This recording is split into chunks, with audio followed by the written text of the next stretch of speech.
Welcome to Full Course Online.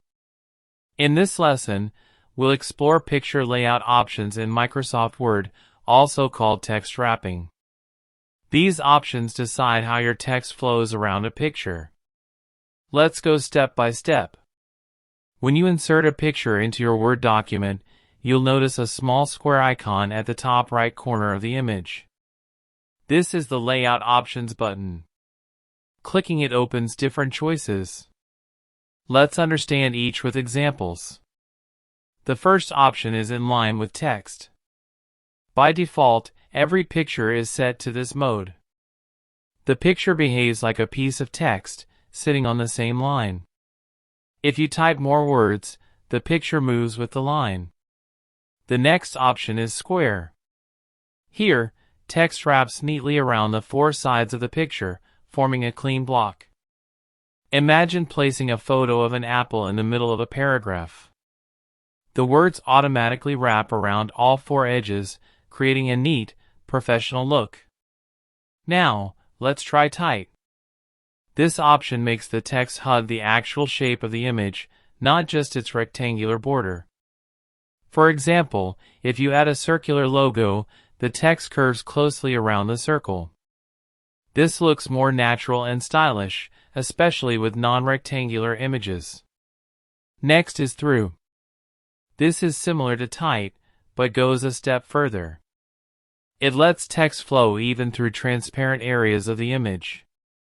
Imagine inserting a ring-shaped clip art. With this option, the text can actually pass inside the hollow part of the ring. It's a great choice for creative designs. Another option is top and bottom.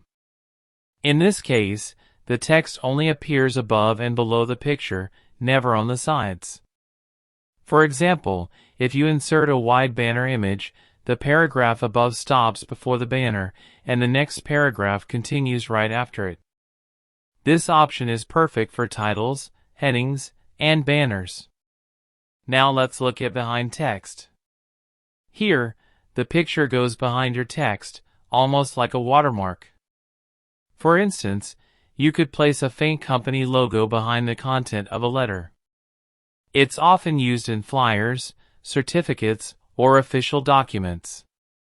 But remember, if your image is too dark, the text may be hard to read. The next option is in front of text. This one places the picture over the text, covering it completely. For example, if you drag a stamp image over a paragraph, the text underneath will be hidden. It's useful for overlapping designs, but not for regular text layouts. With all these options, you can also move and position your picture anywhere on the page. For example, if you're using the square option, you can drag the image to the left or right side, and the text automatically adjusts around it. This is a great way to make your document look like a magazine or a professional report. Thanks for watching this tutorial. If you found it helpful, don't forget to like the video, subscribe to the channel, and stay tuned for more Microsoft Word lessons.